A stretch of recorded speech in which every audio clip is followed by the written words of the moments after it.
Hello అండి, welcome back to Lakshmi home maker 99 ఛానల్కి స్వాగతం అండి. అందరికీ హ్యాపీ థర్స్డే అండి. థర్స్డే మార్నింగ్ అయితే లేచానండి. లేచిన వెంటనే నేను పూజ చేసుకోవాలనుకున్నాను, కానీ నాకైతే డేట్ వచ్చిందండి. అందుకోసం ఈరోజు పూజ అయితే ఏమీ చేయలేదండి. లేచిన వెంటనే నా కాలకృత్యాలన్నీ తీర్చుకొని స్నానం చేసుకొని కిచెన్ రూమ్లోకి వచ్చానండి. వచ్చిన తర్వాత ఇక్కడ నేను బీట్రూట్ జ్యూస్ అయితే తాగుతానండి. నేను ఎప్పుడు కూడా డేట్స్ సమయంలో, అంటే ఫస్ట్ డే అయినా సెకండ్ డే అయినా థర్డ్ డే అయినా సరే, ఏదో ఒక రోజు అయితే ఈ కంపల్సరీగా ఈ జ్యూస్ అయితే తీసుకుంటానండి. అంటే రెగ్యులర్గా తీసుకుంటాను. నాకు ఏదైనా పని ఉంటే నేను తీసుకోను, కానీ మనము ఈ పీరియడ్స్ టైంలో ఈ జ్యూస్ అయితే తాగితే చాలా హెల్తీగా ఉంటామండి. ఎందుకంటే ఎక్కువ బ్లీడింగ్ అవుతుంది కదండి. అందుకోసం మనము ఈ జ్యూస్ అయితే తాగాలి. అలాగే బెల్లం కూడా తినాలండి ఈ సమయంలో. కొంచెం అంటే నాన్ వెజ్ తినకుండా చూడండి. అంటే మాంసం కానీ గుడ్లు కానీ మనము పీరియడ్స్ టైంలో ఇవి తినకూడదనమాట. ఎక్కువగా పెరుగు తినడానికి ట్రై చేయండి. ప్రోటీన్ ఇలా తినడానికి ట్రై చేయండి, చాలా బాగుంటుందన్నమాట. ఓకేనా. అలాగే నాకైతే కరెక్ట్గా వస్తాయండి పీరియడ్స్. ఎందుకంటే 25 డేస్కే నాకు వచ్చేస్తాయి అనమాట.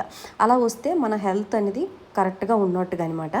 మనకి ముందు వచ్చిన ప్రాబ్లమే, తర్వాత 25 డేస్ దాటిన తర్వాత వచ్చినా సరే ప్రాబ్లమేనండి. అప్పుడు మనకి హెల్త్ ఇష్యూస్ ఉన్నట్టుగా అనమాట. ఓకేనా. మనకి ఎప్పుడైనా సరే డేట్ వచ్చే అంటే మనకి ఒక 20వ తారీఖు డేట్ అనుకోండి, ఒక్కొక్క నెల 5 రోజులు ముందుకే వెళ్ళిపోద్ది అనమాట. ఎప్పుడు కూడా అంటే 25 డేస్కే వస్తుందనమాట. అలా వస్తే చాలా మంచిది. ఓకేనా. అర్థమైంది అనుకుంటున్నాను. నాకు తెలిసిన డాక్టర్ గారు చెప్తే మీ అందరినీ చెప్తున్నానండి. ఓకేనా. ఆ తర్వాత ఇగోండి, ఇక్కడైతే నేను ఎప్పుడు కూడా నేను పీరియడ్స్ టైంలో ఈ జ్యూస్ అయితే కంపల్సరీగా తాగుతానండి. అంటే ఫస్ట్ డే అయినా తాగుతాను, సెకండ్ డే అయినా తాగుతాను. ఎప్పుడైనా 3 రోజుల్లో కానీ 4 రోజుల్లో కానీ తాగుతూ ఉంటాను, మార్నింగ్ అయినా ఈవినింగ్ అయినా. బీట్రూట్, క్యారెట్, పొమరగ్రేనేట్స్ అండి, ఈ 3 కలుపుకొని చక్కగా అల్లం ముక్క వేసుకొని పుదీనా వేసుకొని ఒక లెమన్ పిండేసుకొని తాగాలన్నమాట. ఇందులో షుగర్ ఏమి వేయొద్దండి, హనీ కూడా వేయను నేను. నాకు కొంచెం షుగర్ ఉంది కాబట్టి నేను స్వీట్ జోలికి వెళ్ళలేదండి. ఓన్లీ ఇలాగా అంటే అంటే కొంచెం నిమ్మచెక్క పిండి తాగేస్తానమాట. ఈరోజు దీపారాధన ఏమి చేయలేదు కదా, డైరెక్ట్గా పిల్లలు లేచారు. నేను ఒక్కదానికి చేసుకున్నానండి బీట్రూట్ జ్యూసు. పిల్లలు అయితే అప్పటికి లెగలేదు. సరే నేను జ్యూసు ఇలా తాగిన టైంకి గౌతమ్ అయితే డోర్ తీసి లేచాడండి. లేచేసరికి నాన్న బీట్రూట్ జ్యూస్ తాగుతావా, ఎంటీ స్టమక్తో మంచిగా ఉంటుంది అంటే, సరే మమ్మీ ఇవ్వు అంటే వాడికి నేను షేర్ చేసుకున్నాను. కాకపోతే నేను ఒక్కదానికే చేసుకున్నానండి. ఓకేనా. ఆ తర్వాత ఈరోజు పూజ ఏం లేదు కదా, లేచిన వెంటనే ఈ పనులన్నీ అయిపోయి జ్యూస్ తాగేసిన తర్వాత ఇడ్లీకి నానపెట్టాను కదా నిన్న నైట్. ఈవేళ ఇడ్లీ పెట్టడానికి ఇక్కడైతే చట్నీ తయారు చేస్తున్నానండి. ఈ చట్నీ ఎంతమందికి తెలుసు అనేది నాకు కింద కామెంట్ బాక్స్లో నాకు పోస్ట్ చేయండి. ఇది ఉల్లిపాయ టమాటా చట్నీ అంటారు. ఈ చట్నీ ఎక్కువగా చేస్తూ ఉంటానన్నమాట. దోశలతోనైనా సరే, ఇడ్లీతోనైనా సరే. పల్లీ చట్నీ, కొబ్బరి చట్నీ మా ఇంట్లో కొంచెం తక్కువ అనమాట. ఎక్కువగా నేను ఈ చట్నీ ప్రిపరేషన్ చేస్తూ ఉంటానన్నమాట. ఈ చట్నీ ఏమీ లేదండి, కొంచెం ఆయిల్ వేసుకున్న తర్వాత మనకి పెద్ద ఉల్లిపాయలు ఉంటాయి కదండి, ఉల్లిపాయలు కట్ చేసుకొని, చిన్న ఉల్లిపాయలు అంటే తెల్లుల్లిపాయలు, పెద్ద ఉల్లిపాయలు, అల్లము, టమాటా, ఆ తర్వాత కొంచెం ఆయిల్ వేసిన తర్వాత జీలకర్ర, ఆ తర్వాత ధనియాలు వేసుకొని చక్కగా ఫ్రై చేసుకోవాలండి. ఎండుమిరపకాయలతో పాటు పచ్చిమిరపకాయలు కూడా వేసుకొని వేయించుకోవాలి. ఆ తర్వాత టమాటాలు ఆ తర్వాత వేసి కొంచెం పుదీనా కొత్తిమీర వేసుకొని ఫ్రై చేసుకుంటే చట్నీ బాగుంటుందండి. నిన్న ఈవినింగ్ నేను పిండి రుబ్బుకున్నాను కదండి, అది ఎక్కువగానే నేను రుబ్బుకుంటాను అనమాట. ఇగోండి, ఇక్కడైతే సగం తీసి టెప్పర్వేర్ బాక్స్లో పెడుతున్నాను అనమాట, ఫ్రిడ్జ్లో స్టోర్ చేసుకోవడానికి. ఇలా మనం స్టోర్ చేసుకున్నాం అనుకోండి, నైట్ టిఫిన్కి పనికొస్తుంది, మార్నింగ్ టిఫిన్కి కూడా పనికొస్తుంది ఇడ్లీ. అలా అని నేనైతే ఇక్కడ టెప్పర్వేర్ బాక్స్లో పెట్టుకున్నానండి. ఈ బాక్స్లో కాకుండా మీరు ఎక్కువగా స్టీల్ బాక్స్కి ఎక్కువగా నేను ప్రిపరేషన్ ఇస్తాను. ఏదైనా స్టీల్ బాక్స్లో పెట్టుకుంటే మనకి ఎక్కువ టైం పులవదనమాట. నేను టెప్పర్వేర్ బాక్స్లో ఒక రోజంతా ఉంచి మళ్ళీ పులిసిపోయింది అనుకోండి, స్టీల్ డబ్బాలోకి ట్రాన్స్ఫర్ చేసేస్తాను. అలాగైతే కొంచెం మనకి పులవదనమాట పిండి. ఓకేనా. ఇదండి, ఇక్కడైతే కొంచెం ఉప్పు వేసుకున్నాను, చింతపండు వేసుకొని కొంచెం ఫ్రై చేసుకొని మగ్గిపోయిన తర్వాత అది పచ్చివాసన పోయిన తర్వాత ఇది మనం మిక్సీ పెట్టుకోవాలన్నమాట. ఓకేనా. ఆ తర్వాత చాలామంది సిస్టర్స్ అయితే కొన్ని క్వశ్చన్స్ అయితే అడుగుతున్నారండి. వారాహి నవరాత్రి కోసం నేను చాలా వరకు చేసుకోవచ్చు. మీకు ఎన్నోసార్లు చెప్పాను, వారాహి నవరాత్రుల కోసం నేను చేసిన వీడియోలు ఎవరు చేయలేదు, ఒక్కసారి అంతా పూర్తిగా చూడండి అని చెప్పాను. కానీ మన సిస్టర్స్ అయితే పూర్తిగా చూడట్లేదండి. నాకు కామెంట్స్ వస్తూనే ఉన్నాయి. ఆ కామెంట్స్ అన్ని ఈ వీడియోలో నేను కవర్ చేస్తానండి. అక్క, నాకు వారాహి నవరాత్రులు మా ఇంట్లో ఆనవాయితీ లేదు, ఆనవాయితీ చేసుకోవచ్చా అని అడుగుతున్నారు. ఎవరికి ఆనవాయితీతో సంబంధం ఏంటండి? అమ్మవారికి పూజ చేసుకునేటప్పుడు అమ్మవారికి ఆషాఢ మాసంలో అమ్మవారికి కొలుసుకుంటే చాలా మంచిది. మీకు అంతగా భయపడిన వాళ్ళు అయితే పీఠం వేసుకోకండి. చక్కగా మీరు నిత్య దీపారాధన మార్నింగ్ ఈవినింగ్ చేసుకోండి. ఆ దేవి అంటే ఆ 9 రోజులు పాడ్యం నుండి నవమి వరకు అమ్మవారికి తీపి పదార్థం ఏదో ఒకటి పెట్టి, అలాగే పళ్ళు, ఆ తర్వాత భూమిలో పండినవన్నమాట దుంపలు, అంటే చిలకడ దుంపలు, చెలక్కాయలు ఇలా ఉంటాయి కదా, ఇవన్నీ మనము అమ్మవారికి సమర్పించవచ్చు. అలాగే నిత్య దీపారాధన పెట్టుకోండి, ఏమి లేదు. వారాహి అష్టోత్తరాలు చదువుకోండి, ఏమి భయపడొద్దండి. చాలామంది నాకు కామెంట్ చేస్తున్నారు, వారాహి నవరాత్రులు చేస్తే చేయకూడదంట ఇంట్లో అని అంటున్నారండి. అలా భయపడుతూ మీరు చేయొద్దండి. మీకు మనస్ఫూర్తిగా అమ్మవారికి కొలుచుకోవాలంటే చేసుకోండి, భయపడుతూ చెయ్యొద్దు ఎప్పుడు కూడా. ఓకేనా? ఇగోండి, ఇక్కడైతే నేను ఇడ్లీ అయితే పెడుతున్నానండి. ఇడ్లీ అయితే మనిషికి 4 లెక్క పెడుతున్నాను. డ్రై ఫ్రూట్స్ నానపెట్టాను. ఒక్కొక్కరు 4 ఇడ్లీలే తింటాము. అప్పటికే పిల్లలు లేచేసరికి 10 అయిపోయిందండి. 10 అయిపోతే మా పిల్లలు ఏమన్నారు, ఇడ్లీ ఎక్కువ పెట్టక మమ్మీ, 4 ఇడ్లీస్ సరిపోతాయి అని చెప్పారు. అలా అని నేను మనిషికి 4 లెక్క పెట్టానండి. ఎందుకంటే తొందరగా లేచిపోయారు అనుకోండి, ఒక్కొక్కరు ఒక 6-7 ఇడ్లీలు తింటూ ఉంటారనమాట.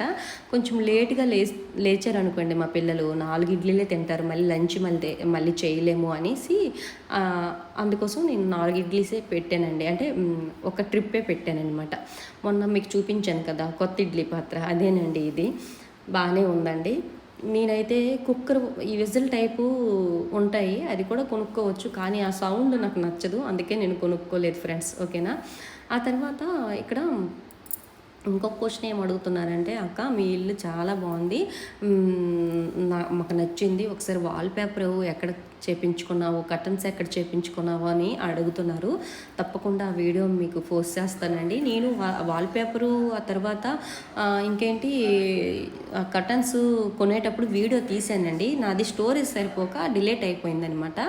మళ్ళీ వాళ్ళకి కాల్ చేసి తప్పకుండా మీకు ఆ వీడియో తీసి మీకు నేను ఎంత కొన్నాను, మొత్తం వాల్పేపర్స్ ఎక్కడ కొన్నాను అనేది మీ అందరికీ తెలియజేస్తాను ఫ్రెండ్స్. ఓకేనా? ఆ తర్వాత ఇగోండి, చట్నీ అయితే చల్లగా అయిపోయిన తర్వాత చట్నీ రుబ్బేసానండి. ఈరోజు మరి దీపారాధన ఏం లేదు కదా, అందుకోసం నేను డైరెక్ట్గా పిల్లలకి ఇక్కడ టిఫిన్ అయితే ప్రిపరేషన్ చేసుకుంటున్నాను. గౌతమ్ లేచారు, పిల్లలు లేచారు, టీ పెట్టమన్నారండి. అక్కడైతే టీ పెట్టాను, 2 పిల్లలకి ఇస్తున్నానండి టీ.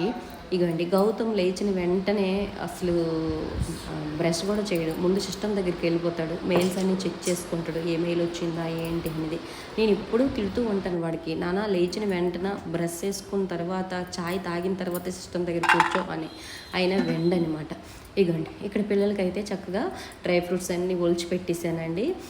అసలు మగపిల్లలు అయితే ఎంత బద్ధకం అంటే అంత బద్ధకం అండి. కనీసం ఆ డ్రై ఫ్రూట్స్ మీద పక్కలు కూడా తీసుకోలేరండి. నువ్వు తీసిస్తే తింటాము, లేదంటే లేదు అని అంటుంటారండి. అలా గడిపిస్తూ ఉంటారనమాట. మా పిల్లలైనా మీ పిల్లలు కూడా అంతేనా ఫ్రెండ్స్? నాకు కామెంట్ బాక్స్లో నాకు పోస్ట్ చేయండి. ముందు పెట్టేశాను కదా, అప్పటికి బ్రష్లు ఏమి చేయలేదు వాళ్ళు, అందుకోసం నేను హాట్ బాక్స్లో వేడిగా ఉంటాయని హాట్ బాక్స్లో పెట్టాను. ఇదిగోండి, మనిషికి 4 వేసి ఇచ్చి పక్కన డ్రై ఫ్రూట్స్ అయితే పెడుతున్నాను. రెగ్యులర్గా మీరు డ్రై ఫ్రూట్స్ పిల్లలకి ఇస్తే చాలా మంచిదండి. అలాగే ఇక్కడ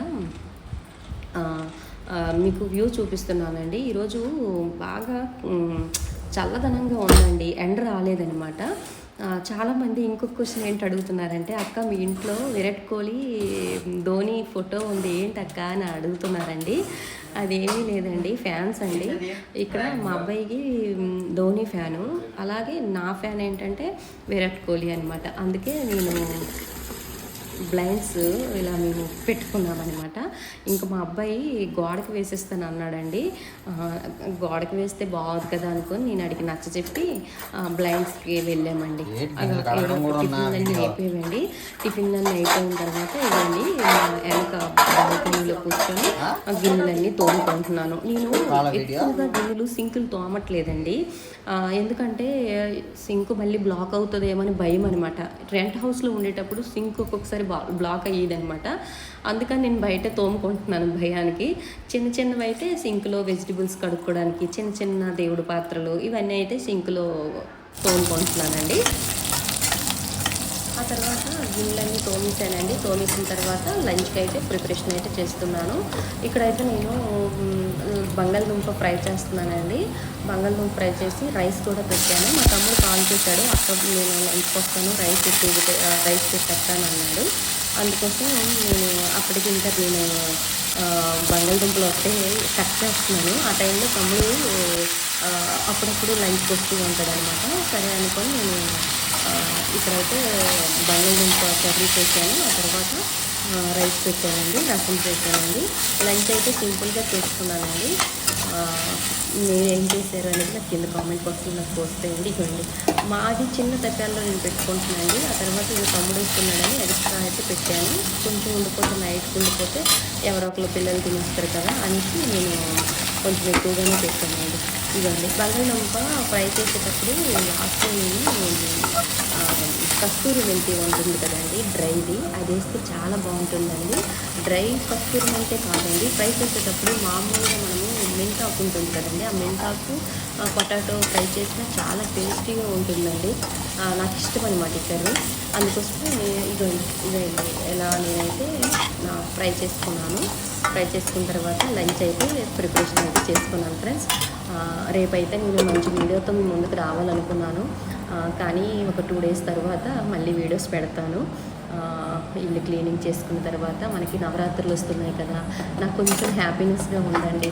అమ్మవారి నవరాత్రులు 9 రోజులు హ్యాపీగా చక్కగా చేసుకోవచ్చు, ఎటువంటి ఆటంకం లేకుండా అని మనస్ఫూర్తిగా అనిపిస్తుంది. ఎందుకంటే 9 రోజులు మనకి కొత్త ఇంటికి వచ్చిన తర్వాత ఒకరోజు కూడా మనకి అంటే ఆటంకం లేకుండా 9 రోజులు అమ్మవారికి కొలుచుకోవచ్చు అని కొంచెం హ్యాపీనెస్గా ఉన్నానండి. 5 days అయిపోయిన తర్వాత ఇల్లు క్లీన్ చేసుకుంటాను. అంటే కొత్త ఇల్లు అయినా సరే క్లీన్ చేసుకోవాలి కదా, కొంచెం బూజులు ఏమైనా ఉంటే బూజులు దులుపుకొని కొంచెం క్లీన్ చేసుకొని మళ్ళీ శుద్ధి చేసుకుంటున్నాను అనమాట. ఇల్లంతా శుద్ధి చేసుకొని పూజ అయితే నేను వారాహి నవరాత్రులు అమావాస్య పోయిందండి. వారాహి నవరాత్రులు మనకి 26th నుండి మళ్ళీ నవమి వరకు మనకి 4వ తారీఖు జూలై 4వ తారీఖు వరకు అవుతాయి కదా, అప్పటి వరకు పూజ హ్యాపీగా చేసుకోవచ్చండి, ఎటువంటి ఆటంకం ఉండదు. ఓకేనా, నాకైతే హ్యాపీగా ఉంది అనమాట. అమ్మవారి 9 రోజులు నాకు అవకాశం ఇచ్చిందని అనుకుంటున్నానండి. ఇగోండి ఇక్కడైతే నేను డ్రై మెంతికూర వేసేసుకున్నాను. అన్నం కూడా ఉడికిపోయిందండి. ఇవి మేము ఊరు నుంచి తెచ్చిన రైస్ అండి. ఓకేనా, వీడియో నచ్చితే లైక్ చేసి షేర్ చేయండి. సర్వేశ్వర సుఖంగా బాగుంటుంది. ఓం శ్రీ మాత్రే నమః.